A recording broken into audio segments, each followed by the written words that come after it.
ਤੇ ਆਪਣੇ ਅਗਲੇ ਕਾਲਰ ਨੇ ਮਲਕੀਤ ਜੀ। ਸਤਿ ਸ਼੍ਰੀ ਅਕਾਲ। ਹਾਂਜੀ, ਸਤਿ ਸ਼੍ਰੀ ਅਕਾਲ ਸਾਰਿਆਂ ਨੂੰ ਜੀ। ਕੀ ਹਾਲ ਚਾਲ ਹੈ ਭਾਈ? ਜੀ ਸਤਿ ਸ਼੍ਰੀ ਅਕਾਲ ਜੀ। ਹਾਂਜੀ, ਮੇਰੇ ਨਾ ਦੋ ਸਵਾਲ ਆ, ਦੋਨੋਂ ਭਾਜੀ ਰਮਨ ਭਾਜੀ ਲਈ ਆ। ਤੇ ਭਾਜੀ ਪਹਿਲਾ ਸਵਾਲ ਮੇਰਾ ਇਹ ਆ ਵੀ ਜਿਹੜਾ ਆਪਣੇ ਕੋਲ ਤੁਹਾਡੀ ਟਰੱਕਿੰਗ ਐਸੋਸੀਏਸ਼ਨ ਆ ਨਾ, ਮੈਂ ਵੀ ਰੀਸੈਂਟਲੀ ਉਹਦਾ ਮੈਂਬਰ ਬਣਿਆ ਵਾ। ਮੈਨੂੰ ਇੱਕ ਤਾਂ ਥੋੜਾ ਜਿਹਾ ਹੋਰ ਡੀਪਲੀ ਉਹਦੇ ਬਾਰੇ ਦੱਸ ਦਿਓ, ਮੈਨੂੰ ਵੀ ਪਤਾ ਲੱਗ ਜੂ, ਹੋਰ ਮੇਰੇ ਬਾਰੇ ਬਹੁਤ ਆ ਜੇ ਇਸੇ ਇੱਕ ਬੈਠੇ ਹੋਏ ਆ ਉਡੀਕ ਤੇ ਵੀ ਆਪਾਂ ਨੂੰ ਉਹਦੇ ਬਾਰੇ ਹੋਰ ਐਸੋਸੀਏਸ਼ਨ ਬਾਰੇ ਪਤਾ ਲੱਗੇ ਵੀ ਉਹਨਾਂ ਦੇ ਕੰਮ ਕੀ ਆ, ਉਹਨੂੰ ਕਿੱਦਾਂ ਮੇਨਟੇਨ ਕੀਤਾ ਜਾਂਦਾ, ਜਾਂ ਅਸੀਂ ਜੇ ਉਹਦੇ ਮੈਂਬਰ ਬਣਦੇ ਆ ਸਾਨੂੰ ਉਹਦੇ ਵਿੱਚੋਂ ਕੀ ਬੈਨੀਫਿਟ ਆ। ਤੇ ਦੂਜਾ ਮੇਰਾ ਸਵਾਲ ਹੈਗਾ ਵਾ, ਆਪਣੇ ਜਿਹੜੇ ਵੀ ਜਿੰਨੇ ਵੀ ਆਪਣੇ ਲੋਕਾਂ ਨੇ ਪ੍ਰੋਟੈਸਟ ਕੀਤਾ ਵਾ, ਆਪਾਂ ਇੰਡੀਆ ਦੇ ਪੰਜਾਬ ਦੇ ਪ੍ਰੋਟੈਸਟ ਤੋਂ ਆਪਾਂ ਬਹੁਤ ਕੁਝ ਸਿੱਖਿਆ ਵਾ, ਉਹਨਾਂ ਦੀ ਏਕਤਾ ਸਿੱਖੀ ਆ, ਠੀਕ ਆ। ਤੇ ਸਭ ਤੋਂ ਜਿਹੜਾ ਮੇਨ ਪੁਆਇੰਟ ਆ ਜਿਹੜਾ ਆਪਾਂ ਨੂੰ ਇੱਥੇ ਸਿੱਖਣਾ ਪੈਣਾ ਵਾ ਉਹ ਇਹ ਆ ਕਿ ਉਹਨਾਂ ਨੇ ਟਾਈਮ ਵੰਡ ਕੇ ਪ੍ਰੋਟੈਸਟ ਦੇ ਵਿੱਚ ਉਹਨਾਂ ਨੇ ਆਪਣੇ ਘਰ ਦੇ ਕੰਮ ਵੀ ਸਾਰੇ ਮੈਨੇਜ ਕੀਤੇ ਸੀਗੇ, ਖੇਤੀਬਾੜੀ ਵੀ ਨਾਲ ਦੀ ਨਾਲ ਮੈਨੇਜ ਕੀਤੀ ਸੀਗੀ, ਤੇ ਨਾਲ ਦੀ ਨਾਲ ਉਹਨਾਂ ਨੇ ਪ੍ਰੋਟੈਸਟ ਵੀ ਪੂਰਾ ਮੈਨੇਜ ਕੀਤਾ ਸੀਗਾ। ਆਪਾਂ ਨੂੰ ਸੇਮ ਉਹ ਵੀ ਚੀਜ਼ ਇੱਥੇ ਅਪਣਾਉਣ ਦੀ ਲੋੜ ਹੈਗੀ ਆ ਜਾਂ ਨਹੀਂ ਹੈਗੀ? ਇਹ ਮੇਰਾ ਜਿਹੜਾ ਜੋ ਵੀ ਆ ਸਵਾਲ ਦਾ ਤੁਸੀਂ ਚੰਗੇ ਤਰੀਕੇ ਦੇ ਨਾਲ ਜਵਾਬ ਦੇ ਦਿਓ ਮੈਨੂੰ, ਵੀ ਏਦਾਂ ਆਪਾਂ ਨੂੰ ਕਰਨਾ ਚਾਹੀਦਾ ਕਿ ਨਹੀਂ ਕਰਨਾ ਚਾਹੀਦਾ। ਬਿਲਕੁਲ ਜੀ, ਜਿਹੜੀ north American Punjabi trucking association ਜਾਂ ਜਿਹਨੂੰ ਆਪਾਂ ਨਾਪਟਾ ਕਹਿੰਦੇ ਹੈਗੇ ਆ, ਇਹ ਪਹਿਲੀ ਗੱਲ ਤੇ ਆ ਕਿ ਬਹੁਤ ਕੁਐਸਚਨ ਪੁੱਛਿਆ ਜਾਂਦਾ ਕਿ ਓਨ ਕੌਣ ਕਰਦਾ ਆ। ਇਹ ਮੈਂਬਰ ਓਨਡ ਹੈਗੀ ਆ, ਇਹ ਕੋਈ ਇੱਕ ਬੰਦਾ ਇਹਨੂੰ ਓਨ ਨਹੀਂ ਕਰਦਾ ਹੈਗਾ। ਇਹ ਮੈਂਬਰ ਓਨਡ ਆ, ਜਿਹੜੇ ਤੁਸੀਂ ਮੈਂਬਰ ਹੈਗੇ ਆ, ਮੈਂਬਰ ਰਨ ਮੈਂਬਰ ਓਨਡ ਆ। ਸੋ ਇਸ ਕਰਕੇ ਇਹਦਾ ਕੋਈ ਇੱਕ ਓਨਰ ਨਹੀਂ ਹੈਗਾ। ਤੁਸੀਂ ਸਾਰੇ ਜਿਹੜੇ ਇਹਦੇ ਮੈਂਬਰ ਹੈਗੇ ਆ, ਬੇਸਿਕਲੀ ਸਾਰੇ ਤੁਸੀਂ ਇੱਕ ਓਨਰ ਦੇ ਹਿਸਾਬ ਦੇ ਨਾਲ ਹੈਗੇ ਆ। ਉਸ ਤੋਂ ਬਾਅਦ ਦੇ ਵਿੱਚ ਇਹਦਾ ਜਿਹੜਾ ਬੈਨੀਫਿਟਸ ਹੈਗੇ ਆ, ਇੱਕ ਸਾਈਡ ਦੇ ਬੈਨੀਫਿਟਸ ਹੈਗੇ ਆ ਕਿ ਸਾਡੇ ਕੋਲ ਜਿੰਨੇ ਵੀ ਤੁਸੀਂ ਵੱਧ ਤੋਂ ਵੱਧ ਮੈਂਬਰ ਬਣਦੇ ਆ, ਅਸੀਂ ਓਨੇ ਹੀ ਮੈਂਬਰਸ ਦਾ ਨੰਬਰਸ ਲੈ ਕੇ ਅਸੀਂ ਜਿਹੜੇ ਤੁਹਾਡੇ ਆਪਣੇ ਵੈਂਡਰਸ ਹੈਗੇ ਆ, ਚਾਹੇ ਉਹ ਫਿਊਲ ਕਾਰਡ ਆ, ਚਾਹੇ ਟਾਇਰਸ ਆ, ਚਾਹੇ ਕੋਈ ਵੀ ਵੈਂਡਰ ਹੈਗੇ ਆ, ਉਹਨਾਂ ਨਾਲ ਅਸੀਂ ਨੈਗੋਸ਼ੀਏਟ ਕਰ ਸਕਦੇ ਹਾਂ ਕਿ ਸਾਨੂੰ ਬੈਟਰ ਪ੍ਰਾਈਸਿੰਗ ਦਿੱਤੀ ਜਾਵੇ, ਕਿਉਂਕਿ ਸਾਡੇ ਕੋਲ ਬਲਕ ਆਰਡਰ ਹੈਗਾ। ਬਲਕ ਸਾਡੇ ਸਾਰੇ ਬੰਦੇ ਇੱਥੋਂ ਫਿਊਲ ਲੈਂਦੇ ਆ, ਸਾਡੇ ਸਾਰੇ ਬੰਦੇ ਇੱਥੋਂ ਟਾਇਰ ਲੈਂਦੇ ਆ। ਇੱਕ ਤਾਂ ਉਹ ਚੀਜ਼ ਹੈ ਕਿ ਉੱਥੇ ਅਸੀਂ ਲਿਆਣ ਕੇ ਤੁਹਾਨੂੰ ਬੈਟਰ ਫਿਊਲ ਕਾਰਡ ਦਿੰਦੇ ਆ, ਬੈਟਰ ਜਿਹੜੇ ਆ ਟਾਇਰਸ ਦੀ ਡਿਸਕਾਊਂਟਸ ਆ, ਸਾਰਾ ਕੁਛ ਹੈ ਨਾ। ਕੋਈ ਵੀ ਤੁਸੀਂ ਚੀਜ਼ ਲੈਣੀ ਹੈਗੀ ਆ ਟਰੱਕਿੰਗ ਦੇ ਵਾਸਤੇ, ਚਾਹੇ ਉਹ ਤੁਹਾਡਾ ਆਪਣਾ ਬੁੱਕ ਕੀਪਿੰਗ ਦਾ ਹੈਗਾ, ਚਾਹੇ ਉਹ ਤੁਹਾਡਾ ਤੁਸੀਂ ਕਹਿ ਲਓ ਜੀ ਇੰਸ਼ੋਰੈਂਸ ਹੈਗੀ ਹੈ, ਜਾਂ ਵਰਕਰਸ ਕੰਪ ਹੈਗੀ ਹੈ, ਜਾਂ ਬੈਨੀਫਿਟਸ ਹੈਗੇ ਆ, ਕੁਛ ਵੀ ਤੁਸੀਂ ਲੈਣਾ, ਸੌਫਟਵੇਅਰ ਲੈਣੇ ਹੈਗੇ, ELD ਲੈਣੀ ਹੈਗੀ ਆ, ਹਰ ਕਿਸਮ ਦਾ ਤੁਹਾਡਾ ਜਿਹੜਾ ਉਹ ਸਹੂਲਤ ਹੈਗੀ। ਉਹਦੇ 'ਚ ਅਸੀਂ ਪ੍ਰੀ ਜਿਹੜੀ ਆ ਉਹਨੂੰ ਨੈਗੋਸ਼ੀਏਟ ਕਰੀਦਾ, ਔਰ ਜਿਹੜੀਆਂ ਕੰਪਨੀਆਂ ਉਹਨਾਂ ਨੂੰ ਪੂਰਾ ਢੰਗ ਦੇ ਨਾਲ ਤਰੀਕੇ ਦੇ ਨਾਲ ਉਹਨਾਂ ਨੂੰ ਅਸੀਂ ਪਹਿਲਾਂ ਹੀ ਉਹਨਾਂ ਨਾਲ ਗੱਲ ਕਰੀਦੀ ਆ, ਵੈਰੀਫਾਈ ਕਰੀਦਾ ਸਾਰਾ ਕੁਛ ਕਿ ਕਿਸ ਤਰ੍ਹਾਂ ਕਰਦੇ ਆ। ਤੇ ਦੂਸਰੀ ਗੱਲ ਇਹ ਹੈਗੀ ਕਿ ਜਦੋਂ ਕੰਪਨੀਆਂ ਜਿਹੜੀਆਂ ਵੈਂਡਰਸ ਬਣਦੀਆਂ ਹੈਗੀਆਂ, ਉਹਨਾਂ ਨੂੰ ਇਹ ਪਤਾ ਹੁੰਦਾ ਕਿ ਇੱਕ ਐਸੋਸੀਏਸ਼ਨ ਨਾਲ ਕੰਮ ਕਰਨ ਦਾ ਔਰ ਉਹਦੇ ਸਕਰੂ ਅਪ ਕਰਨ ਦਾ ਮਤਲਬ ਕੀ ਹੁੰਦਾ। ਸੋ ਇਸ ਕਰਕੇ ਉਹ ਵੀ ਜਿਹੜਾ ਆ ਬਹੁਤ ਘੱਟ ਜਾਂਦਾ ਉਹਦਾ ਚਾਂਸ ਵੀ। ਤੇ ਅਗਲੀ ਜਿਹੜੀ ਗੱਲ ਹੈਗੀ ਆ ਉਹ ਹੈਗੀ ਆ ਕਿ ਤੁਸੀਂ ਜਿਹੜਾ ਇਹਦਾ ਦੂਸਰਾ ਫੇਜ਼ ਹੈਗਾ, ਦੂਸਰੀ ਸਾਈਡ ਹੈਗੀ, ਉਹ ਹੈਗੀ ਆ ਕਿ ਜਿਹੜੀ ਗਵਰਨਮੈਂਟ ਅਫੇਅਰਸ ਹੈਗੀ ਆ, ਗਵਰਨਮੈਂਟ ਪਾਲਿਸੀ ਮੇਕਿੰਗ ਹੈਗੀ ਆ, ਉਹਦੇ ਵਿੱਚ ਜਿਹੜੀ ਆ ਬੈਕ ਐਂਡ ਤੇ ਜਿਹੜੀ ਨਾਪਟਾ ਹੈਗੀ ਆ, ਉਹ ਜਦੋਂ ਜਿੱਦਾਂ ਲਾਜ਼ ਆਉਂਦੇ ਆ, ਜਿੱਦਾਂ ਸਾਰਾ ਕੁਛ ਆਉਂਦਾ ਆ, ਉਹਦੇ 'ਚ ਐਪਰੋਪ੍ਰੀਏਟ ਢੰਗ ਦੇ ਨਾਲ ਕਿੱਥੇ ਅਸੀਂ ਇੰਟਰਫੇਅਰ ਕਰਨਾ, ਕਿੱਥੇ ਅਸੀਂ ਕੀ ਕਰਨਾ ਆ। ਸੋ ਉਹ ਜਿਹੜੀ ਚੀਜ਼ ਆ ਉਹ ਬੈਕ ਐਂਡ ਤੇ ਚੱਲਦੀ ਰਹਿੰਦੀ ਆ। ਜਿਵੇਂ ਕਿ ਪਿਛਲੇ ਸਾਲਾਂ ਦੇ ਵਿੱਚ ਕੰਮ ਸਾਰੇ ਚੱਲ ਰਹੇ ਹੈਗੇ ਆ, ਜਾਂ ਆਪਣਾ ਇਸ ਵੇਲੇ ਹੇਅਰ ਡਰੱਗ ਟੈਸਟ ਦਾ ਕੰਮ ਚੱਲ ਰਿਹਾ ਹੈਗਾ। ਪਿਛਲੇ ਸਾਲ ਅਸੀਂ ਸਾਰਾ ਸਾਲ ਆਲਮੋਸਟ ਸਾਨੂੰ ਲੱਗ ਗਿਆ ਜਿਹੜੀ ਟਰੱਕਿੰਗ ਐਕਸ਼ਨ ਪਲਾਨ ਆਈ ਹੈਗੀ ਉਹਦੇ ਲਈ। ਸੋ ਬਾਕੀ ਕਲੀਅਰਲੀ ਜਿਹੜਾ ਆ ਉਹਦੇ ਹਾਂਜੀ ਰਮਨ ਜੀ, ਤੇ ਉਹਦੇ ਉਹ ਜਿਹੜਾ ਕੰਮ ਹੈਗਾ ਉਹ ਚੱਲਦਾ ਰਹਿੰਦਾ ਹੈਗਾ।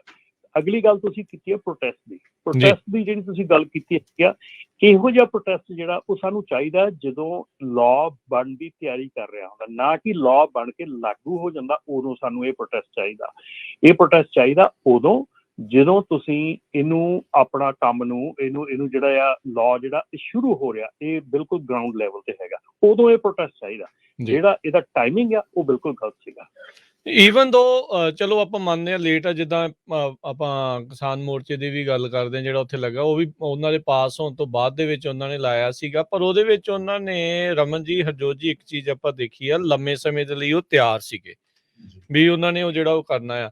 ਸੋ ਇਹਦੇ ਵਿੱਚ ਜਿੱਦਾਂ ਹੁਣ ਪਹਿਲੇ ਕਾਲਰ ਕਹਿ ਗਏ ਵੀ ਉਹ ਹੁਣ ਉਸ ਦਾ ਵਰਕ ਅਰਾਊਂਡ ਲੱਭ ਕੇ ਬ੍ਰੋਕਰੇਜ ਜਾਂ ਕੁਛ ਇੱਦਾਂ ਦੀ ਚੀਜ਼ ਜਿਹੜੀ ਉਹ ਕਰ ਰਹੇ ਆ। ਪਰ ਜੇ ਆਪਾਂ ਚਾਹੁੰਦੇ ਹਾਂ ਨਾ ਵੀ ਸਾਰਿਆਂ ਦਾ ਇਸ ਚੀਜ਼ ਦੇ ਵਿੱਚ ਭਲਾ ਹੋਵੇ, ਫਿਰ ਤਾਂ ਉਹਦੇ ਵਿੱਚ ਚਾਹੀਦੀ ਤੁਹਾਨੂੰ ਏਕਤਾ। ਜੇ ਪੋਰਟ ਵਾਲਿਆਂ ਦੀ ਗੱਲ ਆ, ਫਿਰ ਲੌਂਗ ਵਾਲੇ ਵੀ ਆਉਣ, ਮਿੱਟੀ ਵਾਲੇ ਵੀ ਆਉਣ, ਤੇ ਜਦੋਂ ਮਿੱਟੀ ਵਾਲਿਆਂ ਦੀ ਜਾਂ ਲੌਂਗ ਵਾਲਿਆਂ ਦੀ ਗੱਲ ਆ, ਬਾਕੀ ਵੀ ਉਹਨਾਂ ਦੇ ਨਾਲ ਜਿਹੜਾ ਉਹ ਜੁੜਨ ਤੇ ਬਾਕੀ ਬਿਲਕੁਲ ਮੈਨੇਜ ਤਾਂ ਉਸ ਨੂੰ ਕਰਨਾ ਪੈਣਾ, ਕੁਰਬਾਨੀ ਦੇਣ ਦੇ ਲਈ ਰੈਡੀ ਹੋਣਾ ਪੈਣਾ ਆ ਵੀ ਜਾਂ ਤਾਂ ਫਿਰ ਬੰਦੇ ਬੰਨ੍ਹ ਲਓ ਵੀ 1 ਹਫ਼ਤਾ ਤੂੰ ਆ ਜਾ, 1 ਹਫ਼ਤਾ ਤੂੰ ਆ ਜਾ, ਵੀ 50-50 ਜਾਣੇ ਐਵਰੀ ਡੇ ਜਿਹੜੇ ਉੱਥੇ ਹੋਣ, ਫਿਰ ਤਾਂ ਕੰਟੀਨਿਊਸਲੀ ਉਸ ਚੀਜ਼ ਦਾ ਅਸਰ ਹੋਊਗਾ, ਫਰਕ ਤੁਹਾਨੂੰ ਜਿਹੜਾ ਉਹ ਦਿਖੂਗਾ। ਸੋ ਇਹ ਚੀਜ਼ਾਂ ਨੂੰ ਜਿਹੜਾ ਜ਼ਰੂਰ ਧਿਆਨ ਰੱਖਣਾ ਚਾਹੀਦਾ ਆ। ਇੱਥੇ ਮੌਕਾ ਤੁਹਾਨੂੰ ਇਹ ਮਿਲਦਾ ਆ ਵੀ ਜਦੋਂ ਕਾਨੂੰਨ ਬਣਨ ਲੱਗਦੇ ਆ ਤਾਂ ਤੁਹਾਡੀ ਗੱਲ ਸੁਣਦੇ ਆ, ਤੁਹਾਨੂੰ ਜਿਹੜਾ ਉਹ ਸੱਦਦੇ ਆ ਤੇ ਉਦੋਂ ਆਪਾਂ ਜਾਂਦੇ ਨਹੀਂ ਆ ਤੇ ਫਿਰ ਲੇਟ ਹੋ ਜਾਂਦੇ ਆ। ਸੋ ਉਹ ਇੱਕ ਤਾਂ ਪਹਿਲੋਂ ਜਦੋਂ ਚੱਲ ਰਿਹਾ ਹੁੰਦਾ, ਪ੍ਰੋਸੈਸ ਚੱਲ ਰਿਹਾ ਹੁੰਦਾ ਨਾ, ਉਹਦੇ ਵਿੱਚ ਭਾਗ ਲਓ ਤੇ ਜੇ ਇਦਾਂ ਦਾ ਫਿਰ ਬਾਅਦ ਦੇ ਵਿੱਚ ਕਰਨਾ ਆ ਤਾਂ ਫਿਰ ਉਸ ਚੀਜ਼ ਦੇ ਵਿੱਚ ਤੁਹਾਨੂੰ ਥੋੜਾ ਜਿਹਾ ਲੰਮੇ ਸਮੇਂ ਲਈ ਤਿਆਰ ਜਿਹੜਾ ਉਹ ਰਹਿਣਾ ਪੈਣਾ ਆ। ਅਦਰਵਾਈਜ਼ 2-4 ਦਿਨ ਕਰਕੇ ਤੇ ਫਿਰ ਉਹ ਗੱਲ ਉਹਨਾਂ ਦੀ ਬਣਦੀ ਨਹੀਂ। ਉਹ ਕਹਿੰਦੇ ਯਾਰ ਇਹਨਾਂ ਨੇ ਪਤਾ ਆ ਵੀ ਇਹ ਤਾਂ ਬੱਝੇ ਆ, ਇਹਨਾਂ ਨੇ ਕਿਸ਼ਤਾਂ ਦੇਣੀਆਂ, ਇਹਨਾਂ ਨੇ ਆਪਣੇ ਆਪ ਭੱਜ ਜਾਣਾ ਆ, ਫਿਰ ਇਹਨਾਂ ਨੂੰ ਜਾਣਾ ਹੀ ਪੈਣਾ। ਸੋ ਉੱਥੇ ਤੁਹਾਨੂੰ ਕੁਰਬਾਨੀ ਦੇ ਲਈ ਜਿਹੜਾ ਉਹ ਨਾਲ ਦੇ ਨਾਲ ਰੈਡੀ ਹੋਣਾ ਪੈਣਾ ਆ। ਸੋ ਇਹ ਚੀਜ਼ ਆਪਾਂ ਨੂੰ ਜ਼ਰੂਰ ਦੇਖਣੀ ਪੈਣੀ ਆ।